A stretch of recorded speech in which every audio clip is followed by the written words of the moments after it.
இயேசு இந்த உலகத்தில் இருக்கும்போது போதித்ததிலே மிக முக்கியமான 5 விஷயங்களை பற்றி இந்த வீடியோவில் சொல்ல போகிறேன். மிக முக்கியமானது, அதாவது இயேசு போதித்த அந்த 3 வருஷ காலங்களை தன்னுடைய சீசர்களுக்கு போதித்த ஒரு 5 விஷயங்களை நான் இந்த வீடியோவில் உங்களுக்கு சொல்ல போகிறேன். நான் உங்கள் ரிச்சர்ட் ஜார்ஜ் முல்லர். வாங்க வீடியோக்குள்ளே போகலாம்.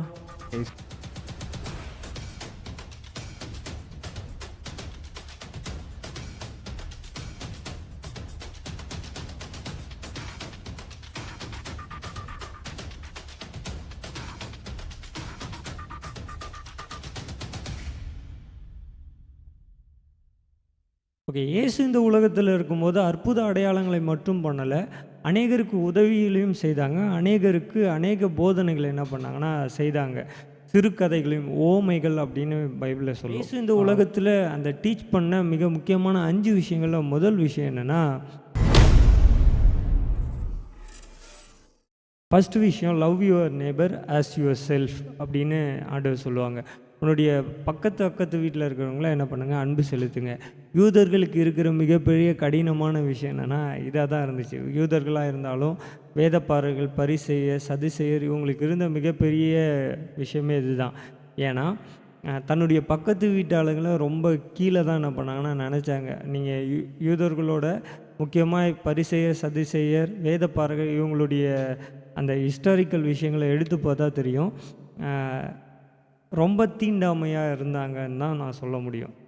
எப்படின்னா, அவங்க நடந்து போகிற இடத்துல மற்றவங்க யாரும் வந்துடக்கூடாதுன்ற அளவுக்கு அவ்வளோ என்ன பண்ணாங்கன்னா கடினமாய் அநேக வார்த்தைகளை பயன்படுத்தினாங்க, கடினமாயும் நடந்தாங்க. இது நிறைய புக்லேயும் நீங்கள் வாசிக்கலாம். நீங்கள் போய் வேதத்துக்கு தொடர்புடைய நிறைய புத்தகங்கள் இருக்குது. அதில் நீங்கள் பரிசேயர், சதுசேயர்களை பற்றி நீங்கள் படிச்சிங்கன்னா தெரியும். ஒருத்தன் மேலே என்ன பண்ண மாட்டான்னா அன்பாகவே இருக்க மாட்டான். எரிஞ்சு தான் என்ன பண்ணுவான்னா விழுவான். வேதப்பாரகன் பரிசேயன்கிட்ட பேச மாட்டான், பரிசேயன் வேதப்பாரகர்கிட்ட பேச மாட்டான். இவங்க 2 பேர்கிட்ட யார் பேச மாட்டாங்கன்னா ஆசாரியரில் இருக்கிற யாரும் என்ன பண்ண மாட்டாங்க, பேச மாட்டாங்க. இப்படிப்பட்ட பாகுபாடு என்ன பண்ணிச்சுன்னா அவங்களுக்குள்ளே இருந்து. அதுக்காக தான் ஆண்டவர் முதல் விஷயமே என்ன சொன்னாங்கன்னா, love your neighbour your self அப்படின்னு சொல்லும்போது அவனுங்களுக்கு கடுப்பாயிருச்சு. ஆனால் இப்படி ஒரு விஷயத்த சொல்கிறாங்களே, இவன் மேலே நான் எப்படி அன்பு செலுத்துறது, இவன் மேலே நான் எப்படி பாசமாக இருக்கிறது, அந்த ஒரு டாபிக் உள்ளே தான். ஓகே, ரெண்டாவது லவ் யுவர் எனிமி. இவனுங்க எல்லாருக்கிட்டேயும் பிரச்சனை பண்ணுறவனுங்க தான். இந்த சதுசேயர், பரிசேயரும் சரி, யூதர்களை பொறுத்தளவுக்கும் சரி, அங்கே சுற்றியுள்ள ஜனங்கள் எல்லாருமே சரி, ஒரு எதிர்ப்பில் இருந்தவர்களாக தான் என்ன பண்ணாங்கன்னா இருந்தாங்க. ஒருத்தர் மேலே ஒருத்தர் கசப்பும், ஒருத்தர் மேலே ஒருத்தர் விரோதமும் தான் என்ன பண்ணுதுன்னா இருந்தது. அந்த நம்ம இப்போயே தீண்டாமைன்றது நிறையா இருக்குது. அப்போ நம்ம சொல்கிறது 2000 வருஷத்துக்கு முன்னாடினா, அப்போ அப்படிப்பட்ட காலங்களில் தீண்டாமை குறித்து பார்க்கலாம். ஒரு விஷயத்த வேதாகமத்தில் நீங்கள் தெளிவாக பார்த்தீங்கன்னா தெரியும். எப்படி இருக்குன்னா, இவர் கூட இருக்கிற எல்லாருமே ரொம்ப லோக்கலாக இருக்கிற ஆட்கள் தான் இருப்பாங்க அப்படின்னு வார்த்தையை யூஸ் பண்ணுவாங்களும்.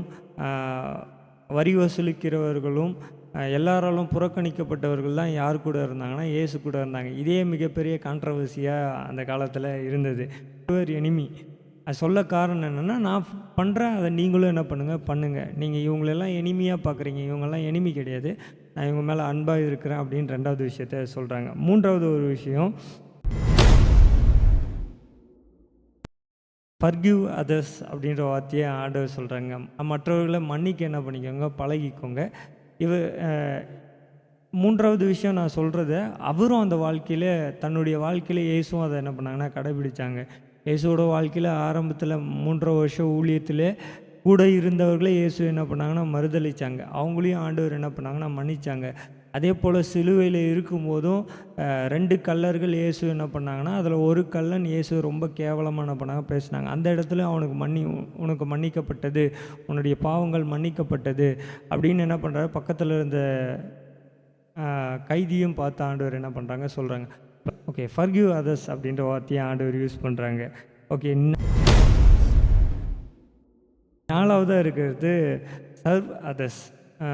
அடுத்தவங்களுக்கு உதவி செய் அப்படின்ற வார்த்தையை என்ன பண்ணாங்க சொன்னாங்க. நான் ஏற்கனவே முதல் பாயிண்டில் சொல்லும் போதே சொன்னேன், இவனுங்களுக்கு இருக்கிற மிகப்பெரிய கடினமே என்னென்னா, தான் வேலையை தான் செய்யணும், மற்றவன் வேலையை அவன் தான் என்ன பண்ணணும் செய்யணும். அவனுக்கு கஷ்டமோ நஷ்டமோ எதாக இருந்தாலும் சரி, அவன் வேலையை அவன் தான் என்ன பண்ணணும் பார்க்கணும். கீழே ஒருத்தன் விழுந்தா கூட என்ன பண்ண மாட்டான்னா, அவனுக்கு உதவி செய்ய மாட்டான்.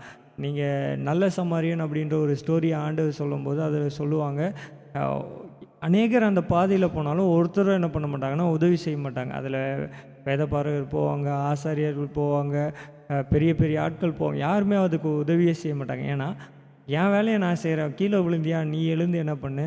அதுதான் யாரோடதுன்னா யூதர்களோட வழக்கமாக இருந்தது. ஆண்டவர் இது 4வதாக என்ன பண்ணாங்கன்னா சொல்லுவாங்க, சர்வ் அதர்ஸ், அடுத்தவங்களுக்கு என்ன பண்ணு, உதவி செய்ய அப்படின்ற வார்த்தையை ஆண்டவர் என்ன பண்ணுறாங்க, உபயோகிக்கிறாங்க.